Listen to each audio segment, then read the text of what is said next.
The Cataclysm is an inhospitable place, but it is filled with lost and unclaimed treasure. The remnants of a world now dead. Hunter is only beginning his journey, and there is much to do before facing down the Forge God and completing our mission.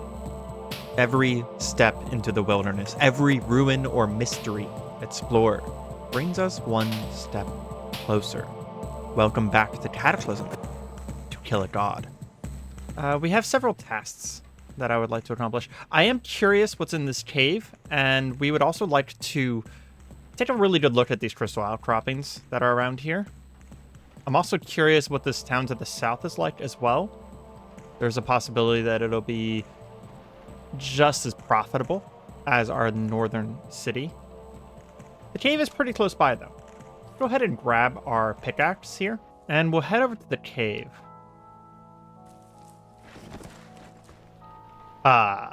Okay. Well, that just happened. So Hunter was kind of spacing out. Here's me using auto walk, and we walked straight into the cave and directly next to a black bear, which, by the way, looking at the mod tags here, is being hit by tamable wildlife. So there's a possibility that this bear is tamable, but I think it's more likely that I would need a bear cub to tame this. It's not aggressive to us. It's probably not aggressive to us because we are a fae. Hunter is a member of nature, more so than any human ever could be. So creatures like this bear are not going to be as aggressive to us as they would be towards a human. We're going to go ahead down here, though, and we will activate our psionic night eyes. I've never really been inside a cave in Cataclysm. I am really unsure what to expect here. Oh, there's some sort of hole there. I was curious why it was suddenly bright. Another black bear, so we can somehow see from the lower levels here. Wow, there's just kind of really nothing down here, is there? Well, okay then. That was boring. The cave's empty.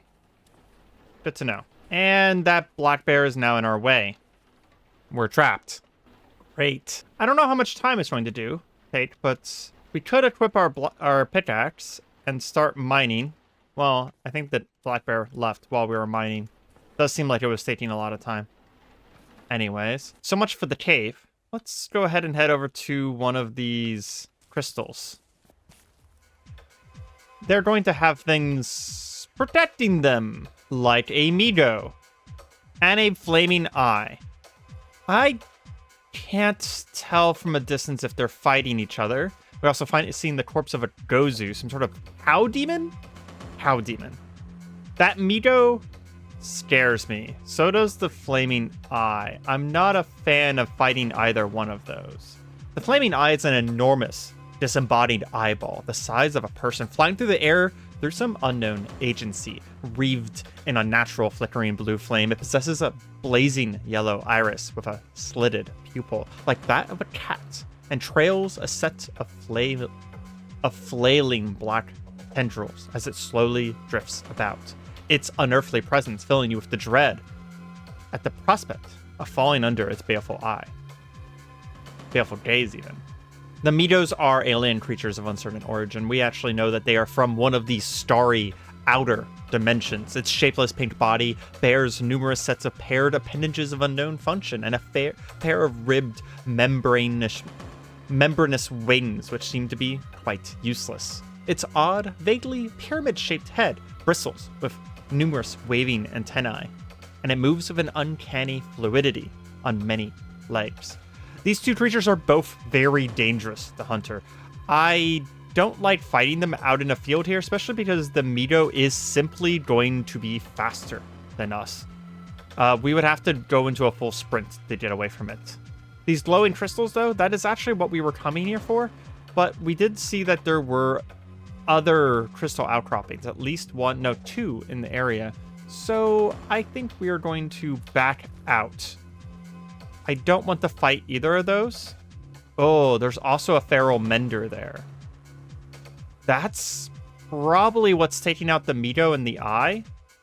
That mender is, despite being a feral, is hostile to those creatures. And the Mito is in fact losing to the Mender, but is doing a good job of taking down the Mender. Oh, look at that. The Mender has died, and Hunter is going to go in to finish off what remains of this battle. We'll go ahead and pull out our composite bow. We do have that quiver now, so we'll be able to fire bows pretty quickly. I'm actually very glad that the Mito managed to kill the Mender, because the Mender would have been very difficult for us to kill. But the Mito, now that it is weakened, will not be that bad. Let's see. Looking at our arrows, we're going to want to go for the carbon fiber hunting arrows. Oh, is he too far away? He is. Okay. Well, wait a second then. Go ahead and zoom in on our targets.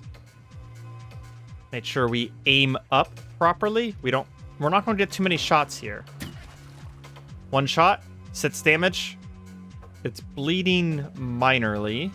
The reason we're using the carbon fiber hunting arrows is because it has 3 pierce, and I don't know how much armor a Mito has, but I do want to just assume the worst and go for it. Okay. It was very damaged from an earlier confrontation, and immediately went down.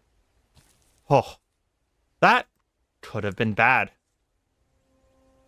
Okay, let's carefully approach. We're going to turn safe mode back on here. There is a feral Mender here. Not much of use on him. We'll go ahead and crush him down. We don't want these getting back up. There's also a feral jumper here. Interesting. I don't know what a jumper would be. Has a strange blue crystal on him. We'll go ahead and take that. If we were to use the blue crystal as is, it would give us another set of psionic powers. And that's actually not something I want to do. We want to stay within one set of psionic powers because whenever you separate out into multiple types of psionics, it actually starts to become very, very difficult in order to gain benefits in those particular schools. Basically, what ends up happening is that you start learning powers between all of the schools, and if you want to get particularly far in one of the psionic disciplines, then you'll have a very hard time. I did just realize that we do need this crystalline dust, but I don't know what color is associated with clairsentience. That's a little unfortunate. We actually need to be farther in clairsentience for me to know that. Because the first few, we just need a... Oh, wait, here it goes. This strange crystal gray. Okay, so we need gray shards. Gray crystalline dust. There we go.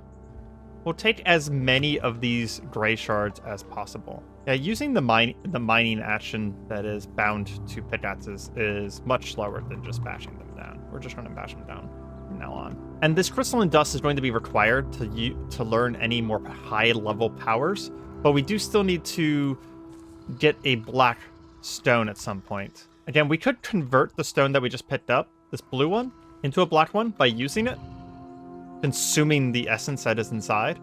But again, it would teach us a psionic power that we wouldn't want. So that's not an option. We're going to have to keep an eye out for one in the future here.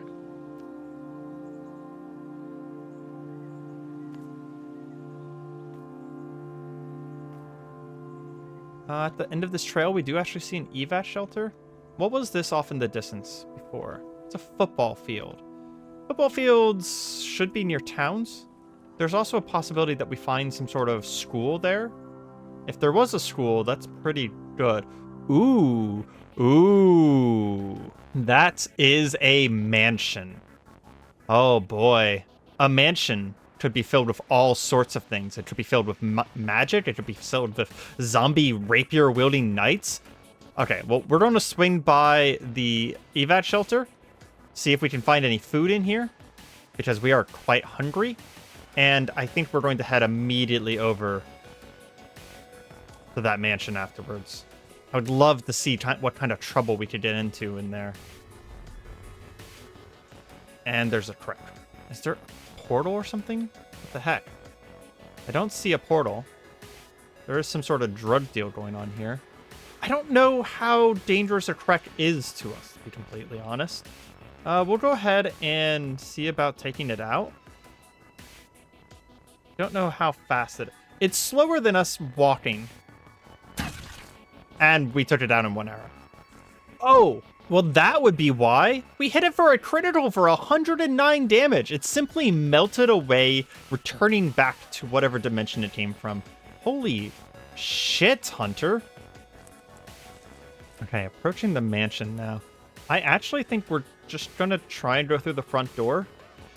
There are a handful of zombies out here, but this is why I approached it from the forest angle. Worst case scenario, Hunter can just fall back to the forest and draw zombies back to there.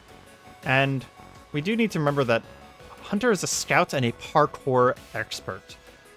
We don't really need to go through the front door. We can find a single drain spout and then proceed through the drain spout up to upper floors. Let's go ahead and take out this tough zombie here.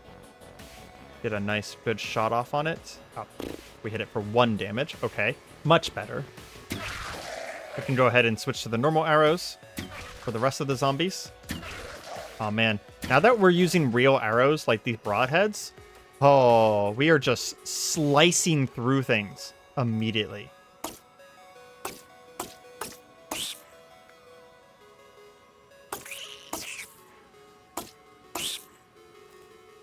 Let's examine our possibilities here.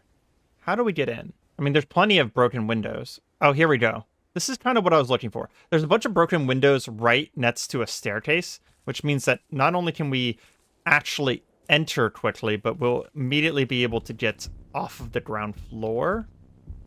And there's a zombie right there. I'm going to back out. Hopefully she comes down. Yep, she did. Beautiful. We're off.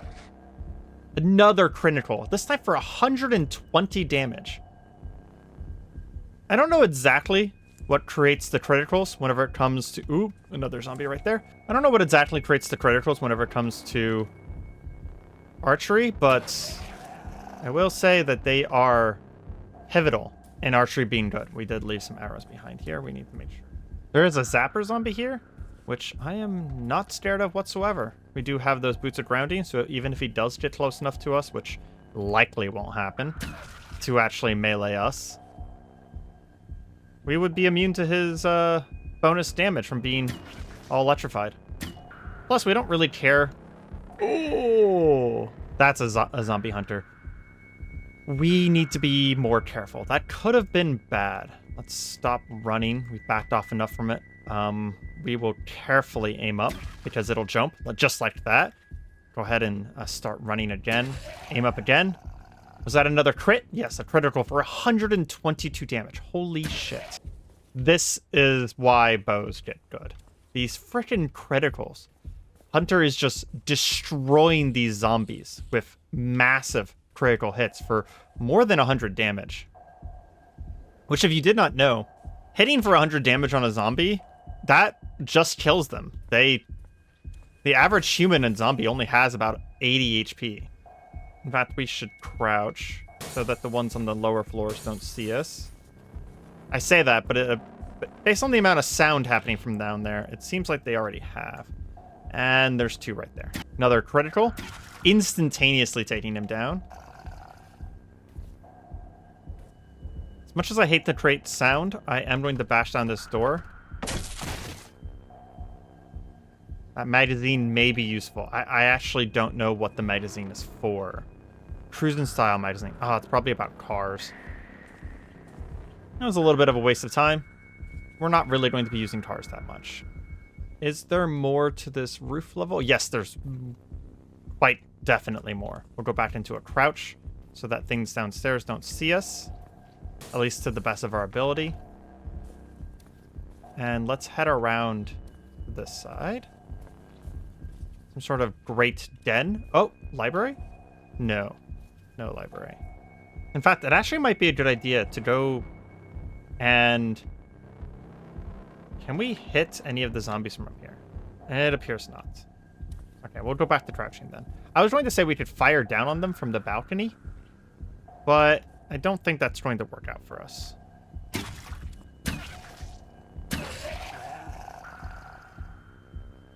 There is a workbench here. I've always wondered, so workbenches are actually incredibly valuable. Can we deconstruct this workbench and hold on to it? We can.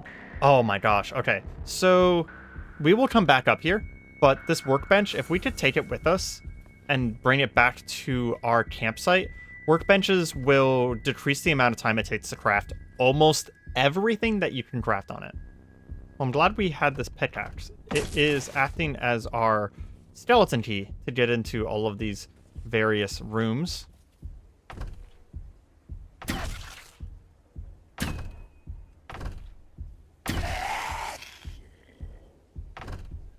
Man, a critical for 137. It's just hard to be mad about. That is absolutely beautiful. Let's see if we can get some arrows through this door. Take out the zombies on the other side before they get the door down. Go. And we'll take the door down ourselves at that point.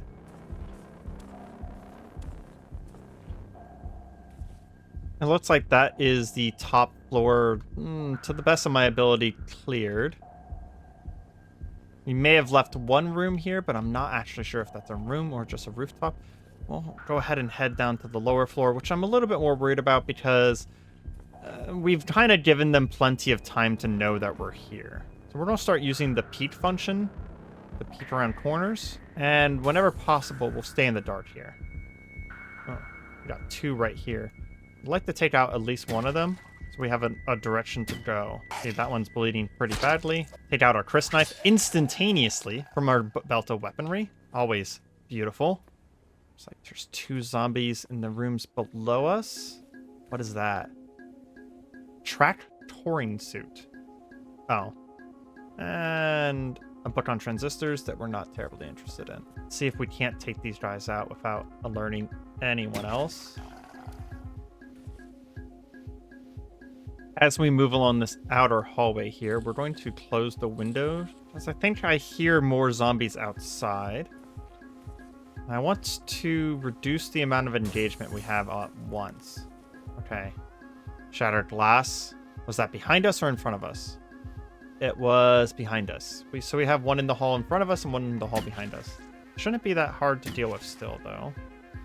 We're definitely hearing noises outside. Got two in that webbed zombie. One more will take it down. The other two zombies are across the way. They won't really bother us. And this place is just packed with them. We are equipped to take these out, though. We're taking them out so quickly. It's honestly quite beautiful. Okay, there's one more moving around up there. Oh, yep. Pull him back, pull him back. He got lost. There we go. Oh. Another beautiful crit. Oh, what's that? A fencing foil. I think what we're going to do is we'll crouch, close these doors so that nothing can see us. Pull out our pickaxe again. And is it real? It is made of steel. Okay. Ah, dang it. It is a sport fencing foil. A fencing foil with rather useless as a weapon due to a flexible shaft and a dull tip. It is not a real foil weapon. That's unfortunate. I was really hoping that that would be a decent fencing weapon. A real epee would be honestly quite good. Interesting. There's a hunting backpack here. I'm actually going to pick that up and compare that to my hiking backpack because I love the idea of a hunting backpack being pretty useful. So the hiking backpack, let's see. The hunting backpack has a much larger total max encumbrance, which again, we're not going to be able to reach anyways, and it's more breathable. Protection values are not something I care about. It has the same properties, although the hiking backpack is always oversized, and the hunting backpack isn't. So that's actually pretty interesting. It'll help with our ability to deal with that, I think. And the hunting backpack has a whole bunch of holsters and has a higher volume and total capacity. Yeah, I think it's going to be a pretty easy choice then. This seems like a fine enough place to do this, to be honest. We're in the very dark. Go ahead and drop the hiking backpack, put on the hunting one, and then we'll use our inventory sorts to basically loot all. There we go. The volume won't really matter for now because of the fact that, well, we're not going to be hitting that weight cap anyways, right? But I think that the hunting backpack seems like it's going to be better in the long run. We'll go ahead and go back into the pocket settings and use the main pockets to make sure that it has a high priority over everything else. There we go. I didn't actually expect us to ever find a upgrade to the hiking backpack, but, well, the more you know. These mansions sometimes have basements, and sometimes, honestly, have hidden basements. So we're going to try and keep an eye out for making sure that we find a basement somewhere along here as we go. If we don't find one, we'll have to start really looking around. Only a few zombies in the square here. Let's go ahead and clear them out.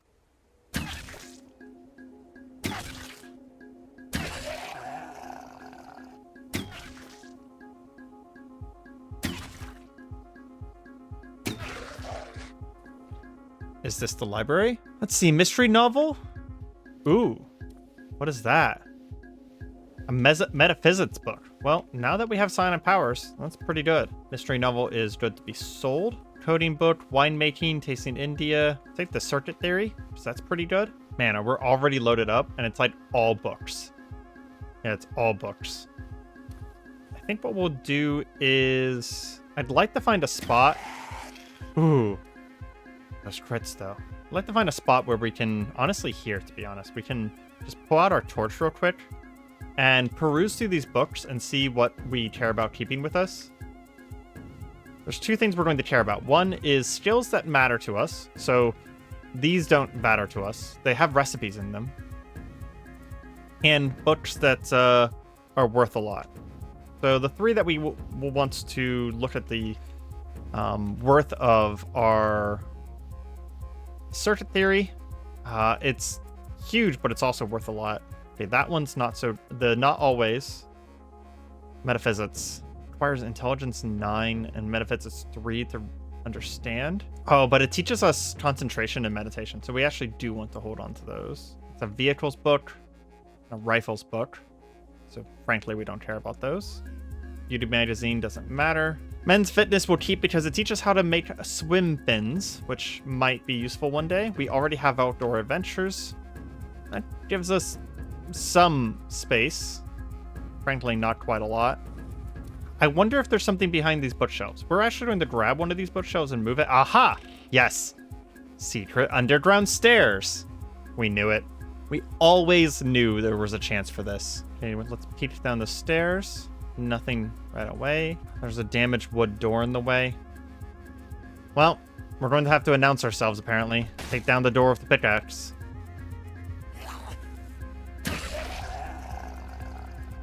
Okay, that's the first thing that we've spotted down here that could be dangerous. A feral esper. Feral human that lacks the crazed look of most their kind have. Instead, their gaze is unfocused, as if listening to voices only they can hear. I don't know what an esper is capable of, so we're going to try and take it out from as long of a range as possible. We did manage to hit it in the head for 11 damage. It doesn't seem to be using any powers on us, and it's down. Okay, well, so much for being dangerous. Oh, hey, strange black crystal. Beautiful. Okay, even if we get nothing else, that was worth the trip. We now have a crystal to be able to learn new psionic powers whenever we come across them, which we already have one that we can use, which is that premonition ability. Would love to know what's inside all of these crates. Going at them with a pickaxe seems highly inefficient. This place is just filled to the brim with zombies, though. So far, we haven't taken any damage, and we've only lost a handful of arrows. So I'm not too worried. We are using some high-quality arrows here, but I think it warrants their use. A good 15 zombies later, and we're still just cleaning out, like, bathrooms and washer rooms. I swear there has to be something more interesting down here than this. It seems impossible for a place like this to not have something more interesting. If we manage to get through all this place without finding anything, I think we might start looking for more secret entryways. So we did find one secret, and there is a suspicious amount of house in the center here. Using our usual trick for searching secret walls, we don't see anything here. Why would there be a secret entrance if there's nothing down here? That is very suspicious to us. Well, I've searched all the walls that I can. There doesn't appear to be any more secrets down here, as disappointing and confusing as that is. Can't seem to access anywhere in the center of the building, not without another entrance to the lower floors here. So I guess the only thing to do here would be to bring back her crowbar and kind of go through all of these crates and see if we can find anything interesting in there. Worst case scenario, as I said before, just getting the strange black crystal made this trip very worth it. So there's a pool in the center, so there's a good chance that there actually isn't anything beneath the center. We'll explore the last few rooms just to make sure that we're not missing anything obvious, like the fact that there's a set of stairs here that lead to a part of the basement that we weren't in. Pickaxe it is. And there's a fat zombie blocking our way. It looks like it might just be a larder. But I think it's still worth checking. Yeah. It looks like it's just food. Oh, a feral servant! Wants a fancy servant of some rich family. This maniac walks around with a candlestick in hand, ready to snuff out our life. Okay, let's back off a little bit. That's at least something more interesting than the zombies around here, although he did die instantaneously. Can we shoot her over the shelves? We definitely can. Go ahead and crush him down. It was something. There's a ton of food here. Ooh, sugar. Yes, a box of sugar. We actually really wanted that. We might see about going and taming some spiders after this. I'd like to get a little bit more sugar before we do that, because that was only enough for one sweet group. There's some wine back here. Is any of it worth anything? A Riesling, a Sauvignon, which is only worth about $6. Riesling is only worth about $4. Pinot Noir, 4 as well. You know, for a rich mansion, that's some pretty cheap wine. Locked door. Hasn't stopped us before. And there's nothing back here. Oh, we see a well-dressed feral who's wielding a rapier outside. I hope that that's not another foil. We can see if we can lure him inside. And by lure, I mean he saw us through the window, so he found his own way in. As soon as we hit him, he was already running. I guess he didn't like the arrow to the knee. A rapier. Synthetic, fabric, and aluminum. It is a fake rapier. I was worried about that. There's probably a chance that we can find people with a real rapier around here, but it seems just as likely that there's going to be fake ones. We'll see if we can take out all of the servants on the outside and see if we can get anything interesting off them. Well, it looks like we've cleared this place as best as we can. And now that the fog has cleared, we also can see fairly long around us. There is a motel to the south, not terribly interesting. A dinosaur exhibit, okay. Some sort of wooden fort to the east. We'll definitely have to check that out. A enormous beehive that we spotted far off to the east. However, here's one thing I am interested in. There's a radio station in the small town to the west. And a strip mall. We've had a lot of luck with strip malls, but that radio station would be able to give us an enormous view around us and would give us a lot more information about our surroundings. There's also an antique store there, and it's a fairly small town. I feel like we should probably be able to clear it out pretty easily, although we do probably still want to approach it from the north here, from the forest side, just because we don't really want to bite off more than we have to chew at any given time. Well, shit. That's just about our worst nightmare. As we're moving through the woods trying to get a northern path, we came across the corpses of some scientists, and it seems like they have summoned some sort of Mito onto us. He is full HP. I do not like that. We are going to carefully aim up, fire one piercing arrow at him, see how much damage it does. 7 damage. Okay. How are we going to do this? We do have full mana. We're going to put our bow away, and I think we're going to root strike him. If we can, please root strike him. That'll slow him down. And then we're going to jump back across some of these bushes, back to about here, and then we are going to summon Noctis.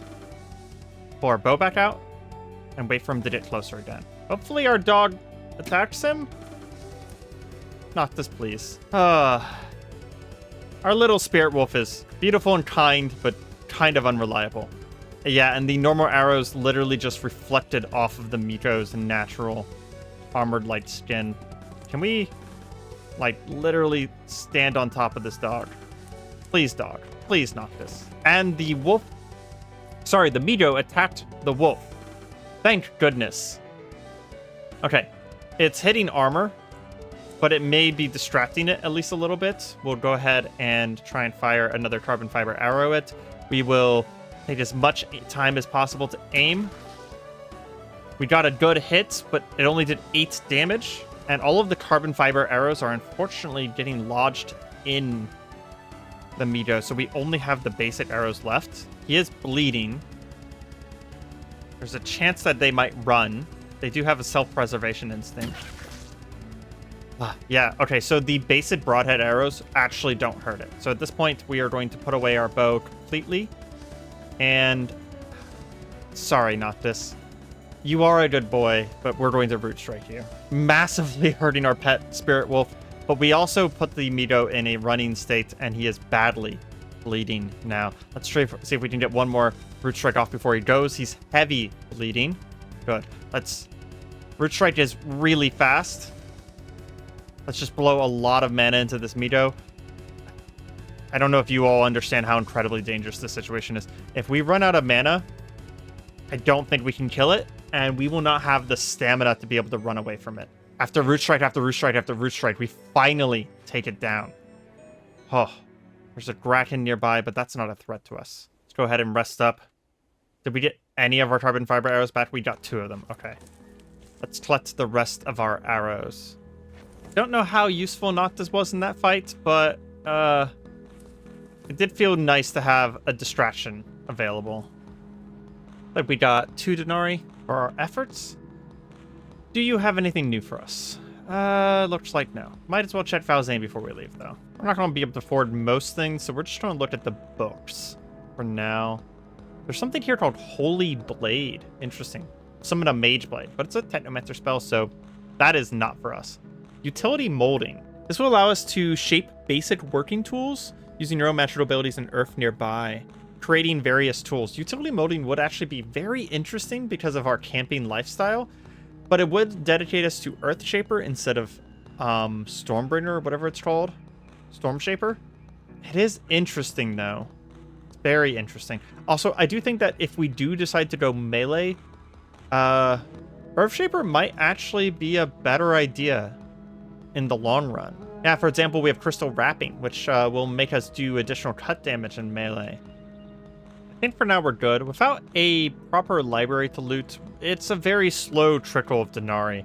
The Black Dragon Cave was kind of a big first pick, and ever since then we're not really getting a lot of denarii in the first place. Still, with the Black Crystal, we will now be able to sit down and learn Premonition, and it also allows us to practice our clairsentient abilities.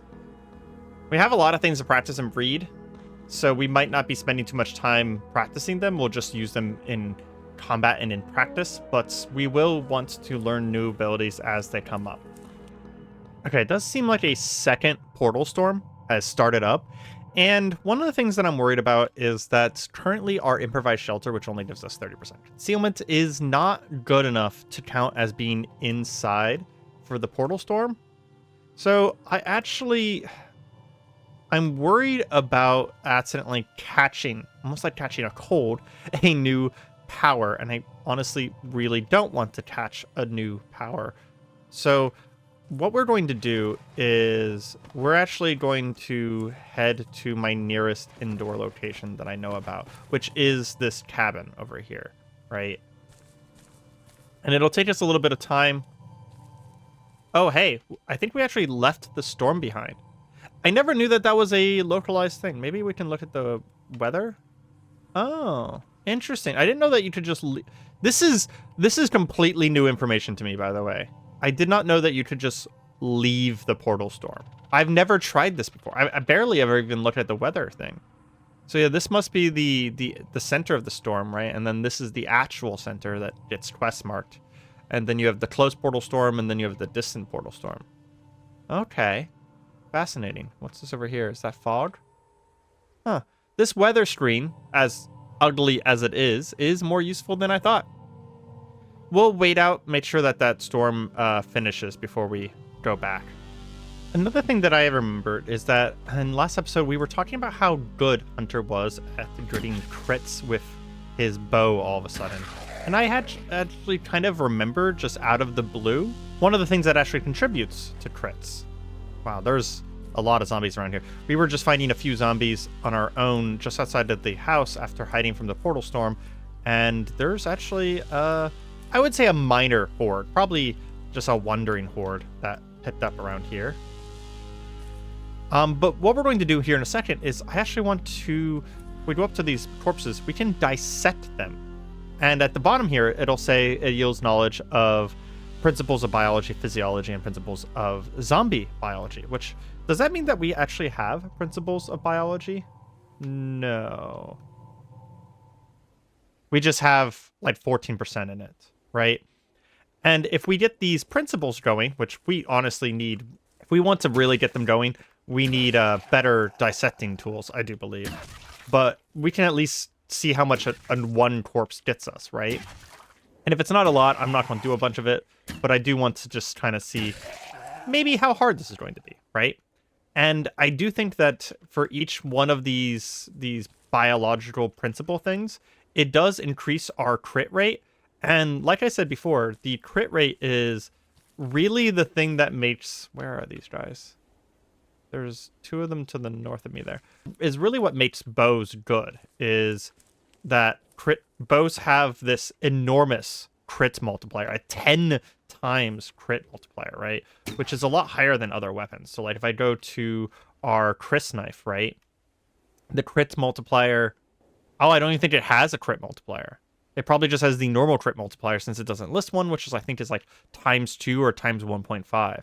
So the fact that it has this enormous crit multiplier is sort of what makes bows unique and what makes them good, because it's kind of like the idea of if you don't hit them in the right place, the bow hit barely matters. Another thing that I may not mention a lot during this episode, but we will be doing, is that I'm going to find opportunities. Are there seriously 11 zombies here? Okay, so there is in fact an entire horde. We're going to clear it out real quick. But we're going to take opportunities whenever we're fighting one basic zombie to get some punches in. I want to raise our unarmed combat, which is only sitting at 36%. And we also don't have the unarmed technique familiarity yet either. Because I'm liking the boxing thing. Using the boxing with our character's natural claws and our antlers. Well, we don't have natural claws, but we have a spell that gives us claws. But with our antlers, we are able to get some extra hits. So like, for example, if you looked there, we just swung at it once and we hit it with our antlers for 4 damage, and then we do it a heavy cross for 5. Okay, but we don't want to fight whenever there's a lot of them, because that right there will happen. The zombie will grab us and we'll be in trouble.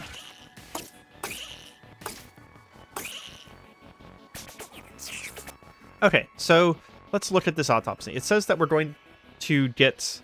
Well, we have 0 fine cutting, which means that we might not be able to do it in this first place, but we're going to try it here in a second. It'll give us biology, physiology, and zombie biology.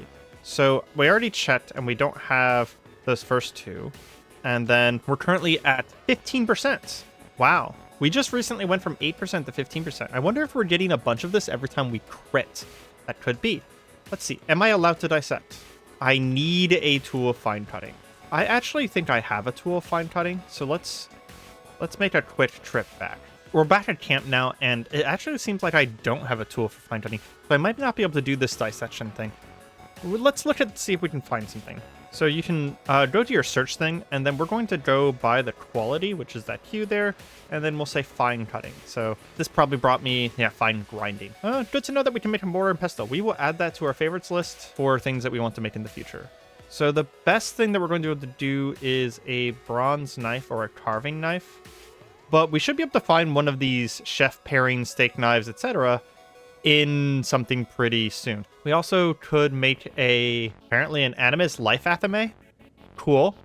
I'll probably want to look into that later. Oh, there's also a butchering kit down here. Interesting. And we can actually make a +1 or +2 butchering kit. We're going to want one of these, by the way. We can make it with Magiclysm, because the +1 and the +2 is a Magiclysm thing, so we can enchant these things. So we're going to favorite this, because all we need is a butcher knife, a carving knife, and a meat cleaver.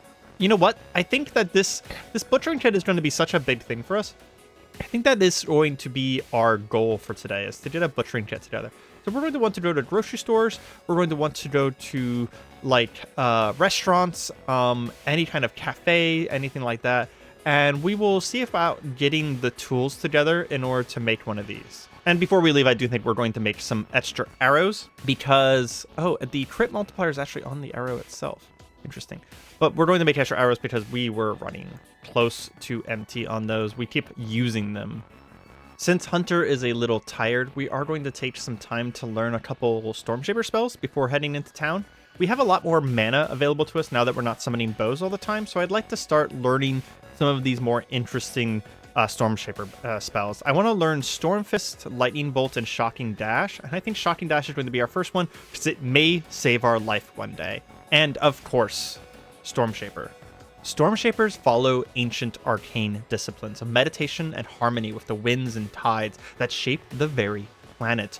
Through their deep connection to these forces, they can request powerful changes. Your powers will grant you some immunity from electricity that also increases with your skills. It will lock us out of Kelvinus, which is basically a type of pyromancer slash like cryomancer thing. But we will maybe look at different Kelvinus stuff in other runs in the future. I have an idea for that. Shockingly, that was very easy to learn. Apparently Shocking Dash is difficulty 0.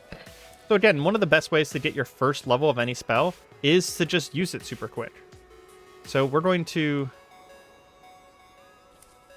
just teleport, and it leaves behind that little spark. But because we have the Boots of Grounding, we never have to worry about hurting ourselves with the spark. One thing I want to do immediately with this is that many people had suggested that I use a dash ability to get between roofs, but I actually thought that in the past I had attempted this with another character and found that you can't dash over pits. So what we're going to do is we're going to make a pit right here real quick and test this while we're at full HP, because if we fall down a pit, we're not going to kill ourselves. We might take a bunch of damage, but we're not going to kill ourselves falling down a singular pit. I hope. Gonna admit, we quick saved before this. We're gonna go ahead and use Shocking Dash, and normally if I moved into this pit, it would hurt me. Yeah.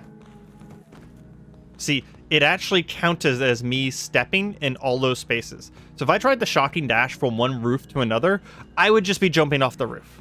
Now, mind you, I moved through those spaces very fast, which I think is what Shocking Dash, essentially does, is that you move insanely quickly to your destination, but you do move through every square between you and your destination, which means that if I did do Shocking Dash over a trap, for example, I would hit every single trap on the way. However, I had gotten the suggestion enough in my comments that I felt like it was worth, listening to my comments and giving it a try.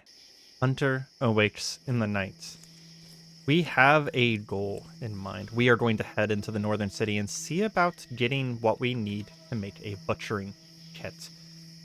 It does mean that this is yet another thing on our list that we are kind of getting distracted by. However, I think this is one of the ones that will be really good for us. This will help us get food. This will help us do the various forms of dissembling and stuff like that. Plus, because we're only missing a few knives, it shouldn't be that hard to get going. Hunter moves, dead quiet, through the night, using the advantage of his new clairvoyant psionic powers in order to see much farther than these zombies ever could, and easily dodge their shuffling, aimless steps. We do have to watch out for these ferals. They're still an issue. They'll chase us very far. But one of the first things I want to check is there's a row of houses here. We might be able to get some of the knives we need just from the houses themselves without putting too much effort into finding like a kitchen or anything like that. So we're going to do a slapdash quick search of a bunch of houses. Hilariously, as we're moving through the city, we did just find a dive shop. And the reason why I think it's hilarious is, there is a Pneumatic spear gun here. Pretty funny. We could use that. But there's also a diver's watch, which it probably has a normal traditional watch face on it, meaning that this is probably something that we can finally put on in order to be able to keep track of the time as Hunter. Despite having the spear guns, it doesn't appear that we actually have spear gun spears in here. That's unfortunate. It would have been very funny to have a spear gun, though. I mean, I'd probably only fire it once, but maybe it'd be worth it for that one fire, because it'd be funny. Damn. I was passing by a pharmacy, and I saw that there was a metal vial set, which is a weird thing, that was inside, but the front door had an alarm on it. We are going to still grab this vial set, because that's a useful thing for blacksmithing, and we will do a quick run of the shelves, but there are going to be a lot of things coming for us now. We need to get out of here relatively quickly, and ideally through a different entrance than we came through. Okay, let's hope that there's a back entrance. Oh, damn it, the back entrance is the pharmacy, so it's locked. Shit. I wonder if another alarm is going to go off if I try and go through this door. Yep. Okay, well, this is becoming a problem very quickly. We did got a giant bottle of antiseptics. That's pretty nice. And I've set off a third alarm. Just trying to get out of this freaking place. We'll grab some more of the antiseptics. And it's a dead end. Oh, that is not good. Well, we have to fight our way out of here now. That's a good start, Hunter, as he shot that zombie and immediately did 93 damage, instantaneously killing it. Please tell me that there's not like a million zombies on our way out. It does seem like, despite the fact that I probably attracted all the zombies in the area, they're probably on the west and south walls, which means that today we got very, very lucky. Yeah, look at that. We were already starting to... They're literally tearing through the building to get out to where we made all that noise. We did just find a fully stocked gun store. I think it's worth trying to get into. We're not far off from where we were last time. There's not too many zombies in it, and they're all basics. And honestly, at this point, I'm just kind of not scared of basics too much anymore, unless it's just like a whole horde of them. Getting caught up into a horde of basic zombies would still be ooh, 172 nails. Hell yeah. We definitely need nails. The chunks of steel are also a good idea to pick up, because it would be nice to make some of the things that require chunks of steel. There's a SKS. Ooh. In another run, I would be so incredibly happy with this. SKSs are actually one of my favorite guns from some of the other video games. It's a kind of a, from what I understand at least, it is kind of a cheaper, lower quality, hunting rifle. Doesn't seem like there was much else in there that was worth it, though. Another gun store. Another potential for something a little bit more useful. They also always have these books in them. All of them are worth it, though. There is a smoker zombie there. And it does look like that smoker zombie just saw us as well. I think that, yeah, they're clanging their way through the shelves. They're not going to be smart enough to come around those shelves at me. I think they're just going to try and go straight through them. I think we'll wait for them right here. That smoke's starting to billow out. Hopefully that means that they're getting close. Okay, this smoke is... okay, this smoke is actually a pretty significant problem for Hunter right now. It would burn our eyes and throat if we were to go in there, and none of them are coming out. So I think that this gun store is going to have to go on the loot list, because we can't get in there reasonably. I was kind of excited about it because it did look like there might have been a basement or like some sort of underground there, and there might have been something in the bottom parts, but I guess we'll never know. Or we'll have to come back later whenever we have a way to deal with smoke. That does remind me and inform me that poison gas and poison smoke will eventually become a problem, and we're going to want an answer to those. It'd be nice if we could find a magical answer. Stormshaper does have a spell that allows us to put a magical bubble around ourselves, a air pocket, if you will. It might be a good way to do it.